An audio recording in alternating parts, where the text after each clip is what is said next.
Watching the recent NBA storylines this year, all while binge watching hundreds of One Piece episodes, I couldn't help but notice that there are some striking similarities between the NBA and One Piece. Welcome to the NBA and One Piece video series. In today's video, we're going to explore the surprising parallels between the NBA and One Piece that will probably shock you. If that sounds interesting to you, come along as we get started on our journey.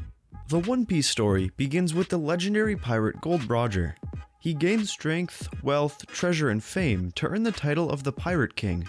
He eventually gets captured by the Marines, and before they publicly execute him, he lets the world know that the treasure he collected along his voyage is gathered and hidden somewhere, waiting to be found on some unknown island. That treasure is called One Piece.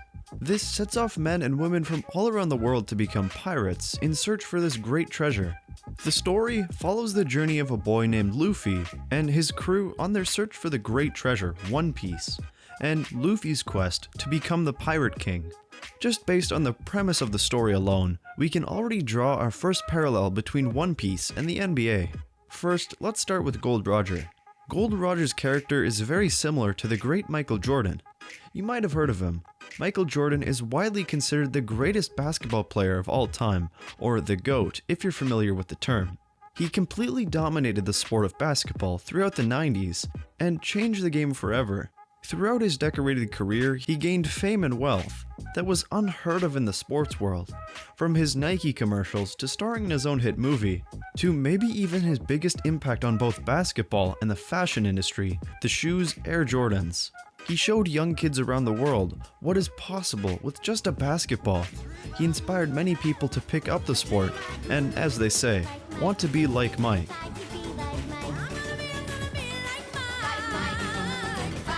When Michael Jordan eventually retired, the NBA felt empty and was looking for who would be the next superstar and face of the league. Who would be that next player to dominate both on the court and in marketability? Who would inspire the next generation? Who would be the next Michael Jordan? Would anyone even come close to surpassing or even reaching the status of Michael Jordan and be therefore deserving of the title, the GOAT?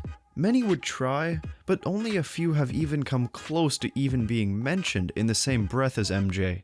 And we are still waiting to see if there will ever be.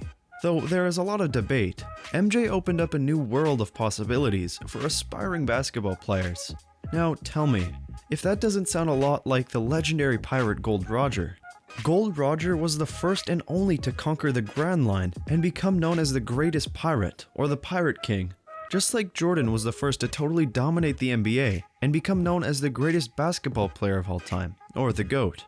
Gold Roger is the starting point of the One Piece story, and the pirate that all pirates desire to be like or surpass. And Jordan is the gold standard of basketball, who many try to emulate and dream of surpassing. Young pirates must have had Gold Roger's bounty on their walls, just as young athletes have posters of MJ in their rooms today. Both Roger and Jordan have done it all, and have left a blueprint, or a map if you will, for the future generations to follow. There were obviously pirates and NBA players before Roger or MJ, but once they arrived, they brought about an air of romance with them that no one had before, and changed their respective fields forever. And that's just to keep it simple for now, as we'll talk about the similarities between Gold Roger and Michael Jordan in more details later on. That brings us to the next parallel between the NBA and One Piece, the bounties. In One Piece, pirates are given bounties by the world government to show how dangerous an individual is based on the crimes they've committed. The more dangerous they are, the more rewards you would receive for capturing or eliminating them. The greater the threat, the bigger the bounty. An increase in an individual's bounty is used to provide an incentive for others to assist the government in capturing a criminal quickly. A large bounty can give a pirate more attention and recognition on a global scale, as more people will try to capture them and collect the reward the higher it gets. For pirates though, these can serve as bragging rights to show differences in strength, since even the world's government or Marines have acknowledged them as a threat. You can even see pirates express enthusiasm every time their bounty is increased. Bounties in One Piece are an easy way to quickly express just how strong a character is, even if you may not have yet seen them in action, and can be an intimidation to other pirates. Earning a high bounty quickly even further increases reputation, and can even lead to recruitment to join the world government. The thing about these bounties is that they are pretty ridiculously high. Luffy's first bounty after defeating Buggy, Don Krieg, and Arlong is 30 million berries. His next bounty goes up to 100 million berries after defeating Crocodile. With each victory, his bounty increases to 300, 400, 500 million, to currently reaching 1.5 billion berries. Usually the captain of the crew will have the highest bounty as they are the leader of the crew. The member of the Straw Hat crew's bounties are also impressive and steadily increase as well. But also, there are many pirates whose bounties do not necessarily reflect how strong or dangerous they really are, and are therefore underestimated. For example, Tony Chopper. He is an extremely valuable and crucial member to the Straw Hat crew, but is wildly underestimated in his bounty. These bounties are very similar to NBA salaries or contracts. Understandably, a player's contract shows how valuable they are to their team. The better the player, the higher the contract. When a rookie comes into the league, they are given smaller deals, as they have not yet shown to the league what they can really do and are unproven. Once their rookie contract is up, and their skill level has been more appropriately assessed, they can be rewarded with a much more lucrative deal. With each proven contract and accomplishment, players make themselves available for even higher contracts and bonuses.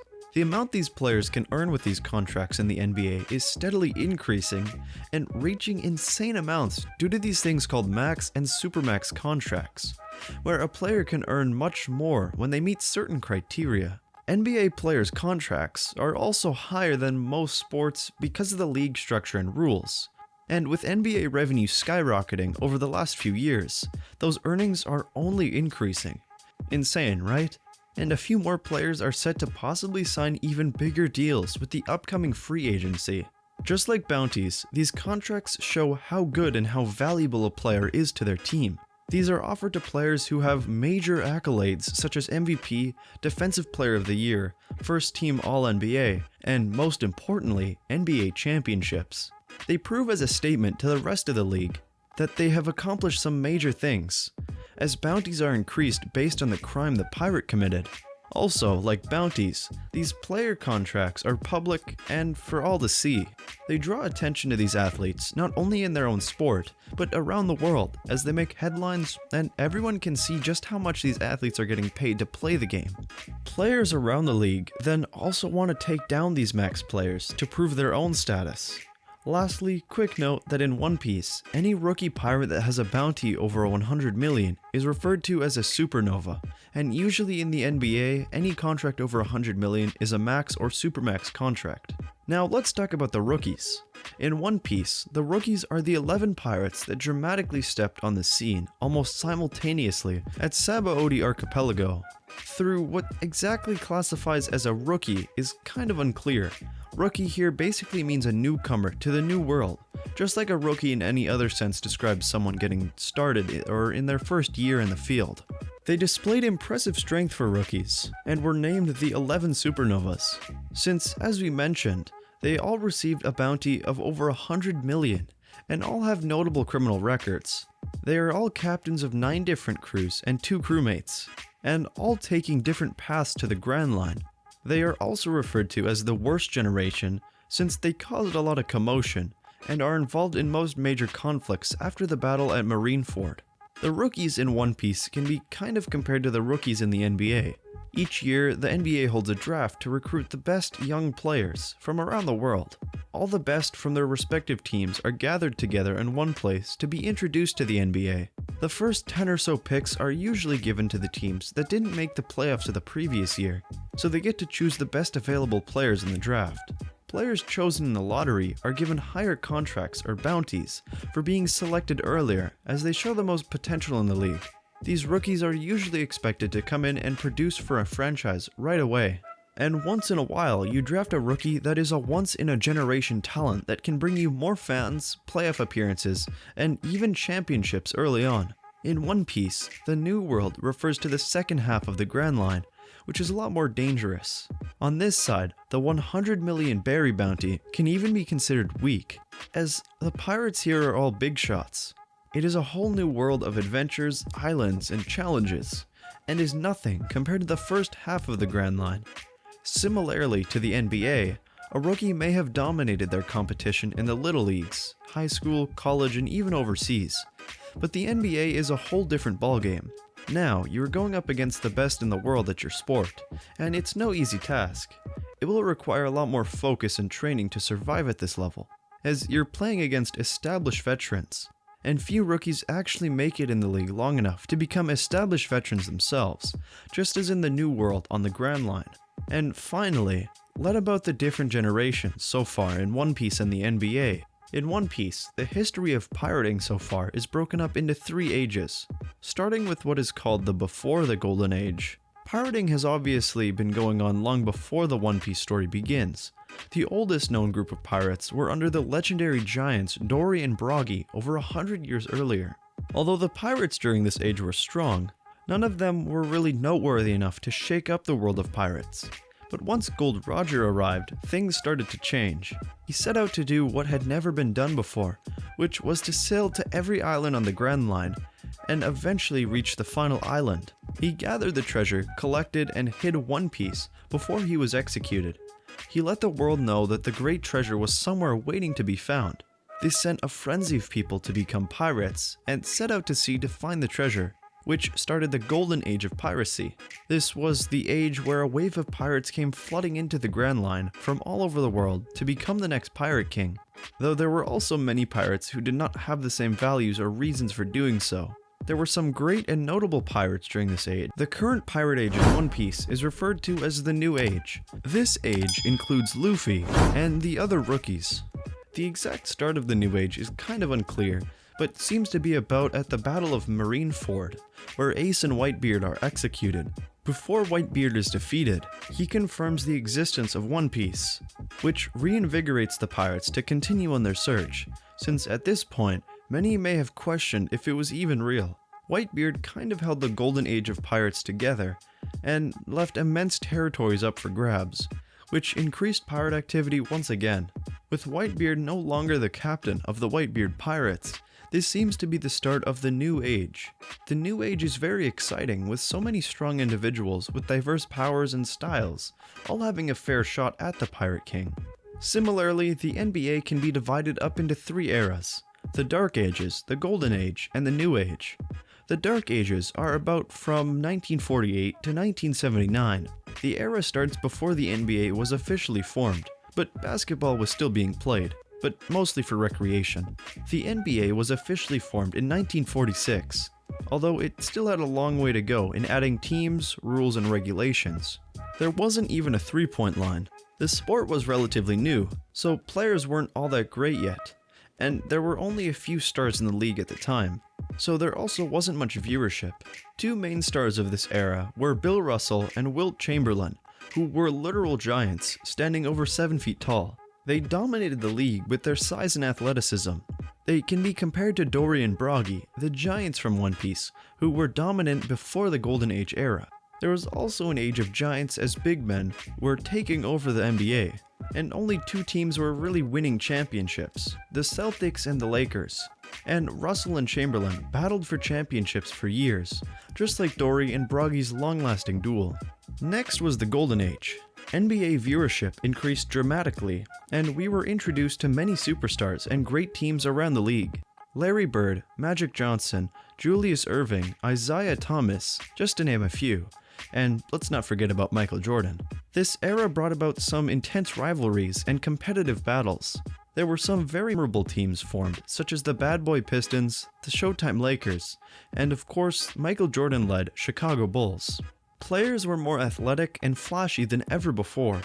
Around this time, the league also began to expand globally, with the Olympic Games and the television being able to broadcast games around the world. The sport picked up some interest internationally. Even with the explosion of all the stars and teams, Michael Jordan and the Bulls were at the top of the game, just like Gold Roger, winning 6 championships and never losing the finals. He also had a formidable team himself, with help from Scottie Pippen and Dennis Rodman, who also draw some similarities to some One Piece characters. This era produced many of the league's greats and Hall of Famers.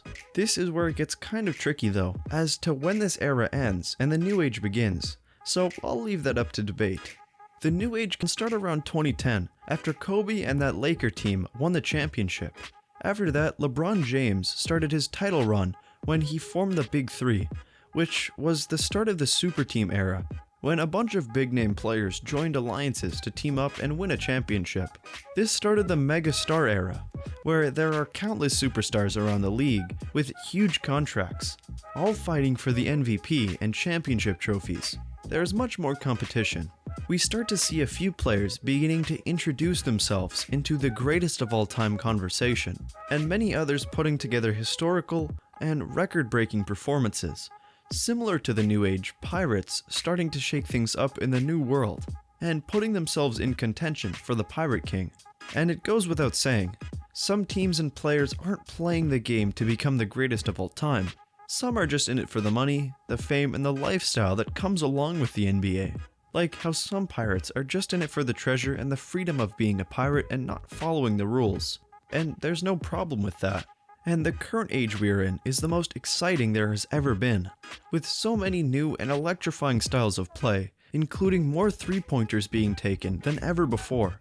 There are so many thrilling storylines, with each matchup and new players putting themselves on the scene, garnering attention. We are truly in the new age, or era of the NBA, which kind of lines up perfectly with the unfoldment of the One Piece story.